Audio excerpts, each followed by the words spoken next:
Good morning, welcome back to my channel. আশা করি তোমরা সবাই খুব ভালো আছো। আমি খুব ভালো আছি। আজকে বেলা 12টা বাজে। এখন থেকে আমি তোমাদের সঙ্গে শুতে আছিস, আমি তোমাদের সঙ্গে এখন থেকে তোমাদের ভিডিওটা শুরু করলাম। চান ধান হয়ে গেছে, মেয়ের এই লেখাটা একটুখানি লিখবো, লিখে নিয়ে একটা রান্না করতে যাবো, ডিমের ডালাটা করবো আমি। তখন তোমাদের সঙ্গে তোমাদের নিয়ে যাব। আর ওয়েদারটা তো একদম ভালো না, প্রচণ্ড গরম বাইরে। বেশ দুদিন বেশ ঠান্ডা, বেশ ওয়েদারটা ভালো ছিল, কিন্তু এখন আর ওয়েদারটা ভালো নেই। দেখবে, দেখো কী রোদ্দুরের তাপ। একটু যদি মনে করি যে বেরোবো, তার উপায় কিন্তু নেই। হ্যাঁ, এত তাপ রোদ্দুরের। গাছগুলো বেঁচে গেছে, গাছগুলোতে জল দিতে হবে একটুখানি সুন্দর করে।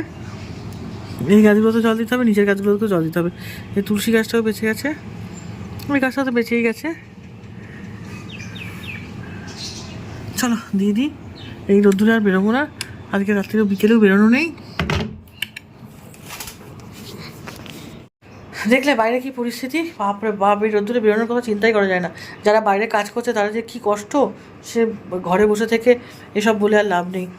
বুঝতে পারি তাদের কষ্টটা, কিন্তু কীভাবে লাঘব করবো। যাই হোক, পরে আসছি আমি কাজগুলো করে নিই। আমারও তো ভেতরে অনেক কাজ থাকে, সেই কাজগুলো তো আমাকেই সামলাতে হয় বলুন। অনেকক্ষণ পরে আবার তোমাদের সামনে চলে এলাম। চলো রান্নাঘরে যাই, গিয়ে দেখি কি রান্না হচ্ছে আজকে,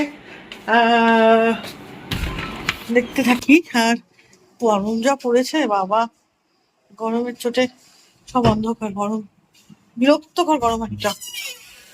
hello hello, hi, how are you? এই যে রান্নাঘরে চলে এসেছি। আমাদের ডাল বেগুন ভাজা হয়ে গেছে, এখানে একটা চচ্চড়ি হচ্ছে এই চিংড়ি মাছটা দিয়ে, আর হচ্ছে এই ডিম আলুটা হবে। ব্যাস, তাহলেই হয়ে যাবে রান্না। দেখি এটা কতদূর কী হলো।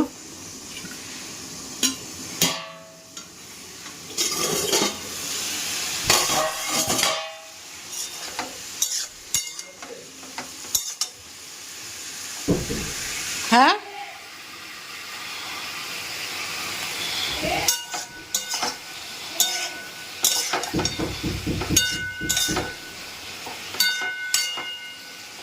চলো এটা হতে থাক, ঢাকা দিয়ে দিই।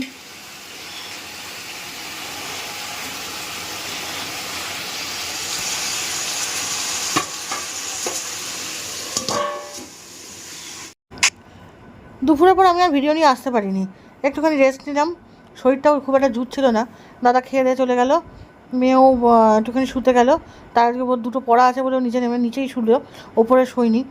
তাই জন্য ভাবলাম যে আমার যে কাজগুলো আছে সেগুলো তো আমাকেই করতে হবে, আমার কাজগুলো তো কেউ করে দেবে না। সেই জন্যে আবার উঠলাম, ধরপড়েই উঠলাম, জানেন তো। মানে সে উঠে মনে হলো কি যেন এক ধার সব কাজ করে শেষ করে দেবো।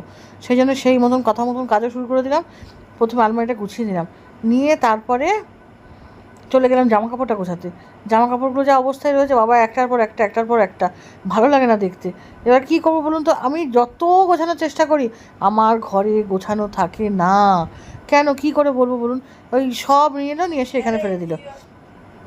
তো যাই হোক, আমি এক এক করে সব গুছিয়ে দিলাম, আমাকেই যখন গোছাতে হবে এক এক করে গুছিয়ে নিলাম। নিয়ে তারপরে ভাবলাম কি যে একটু বেরোবো না, তার কোথাও টেরোইনি। তারপরে ভাবলাম যে দরকার নেই, বাড়িতেই সময়টা কাটিয়ে দিই। তার মেয়ের একটা লেখা বাকি ছিল বলে সেটা আবার লিখতে বসে গেলাম। লিখে টিকে নিয়ে তারপরে ওর বাবা আসবে, তখন খেতে দেবো। ও তার আগেই আমার কালকে বড় যার বিবাহবার্ষিকী ছিল বলে তার আগেই রুটি আনতে বলে দিয়েছে অলরেডি। তারপরে দেখি দুনিয়ার খাবার টাবার দিয়ে গেল, তখন ওই খাবার খেয়ে আর রুটিগুলো নষ্ট। তারপরে আমি রুটিটা খেলাম, ওদের সব ওইগুলো খাইয়ে দিলাম। তা কী করবো বলুন তো, কত দিয়েছিল জানেন না। এবার খেয়ে তো তুলতে হবে, আর পরের দিন রেখে দিলে সেই খাবার আর ভালো লাগে না। তাই জন্য ওদেরকে দিয়ে খাইয়ে শেষ করে দিলাম। ভালোই খেয়েছে, আমিও খেয়েছি, খাইনি তা না, কি তাই বলে অত খাইনি। বা রুটিটাও তো এনেছে, সেটাও তো দেখতে হবে। দিয়ে তারপরে চলে এলাম, কী করবো ভাবতে ভাবতে ঠাকুরটাকে একটুখানি সন্ধে দেখিয়ে দিলাম। তার ঠাকুরটাকে সন্ধে দেখিয়ে আগে ওইখানটা গুছিয়ে নিলাম। বাবা, কি আবর্জনা যে জমে আমার ঘরে, নাকি সবার ঘরে বুঝতে পারি না আমি ঠিক। আমার তো মনে হয় শুধু আমার ঘরেই জমে।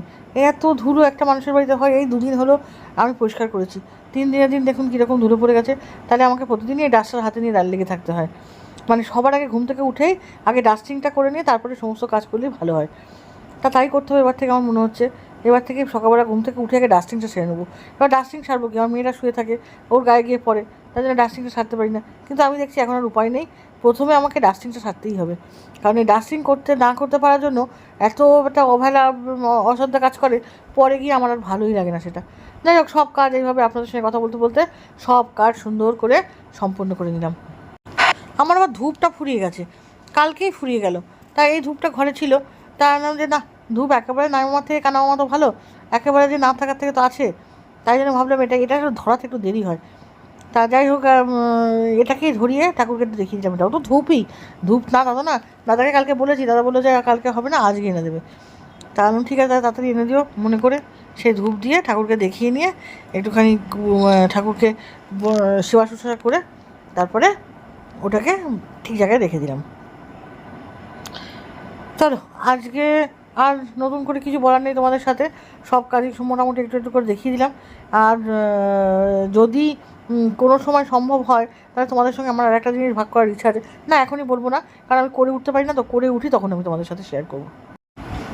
আজকের ব্লগটা আমি এখানেই শেষ করছি, কালকে নতুন ব্লগ নিয়ে আমি আবার হাজির হব। সবাই ভালো থাকবেন, সুস্থ থাকবেন আর পজিটিভ থাকবেন অলওয়েজ।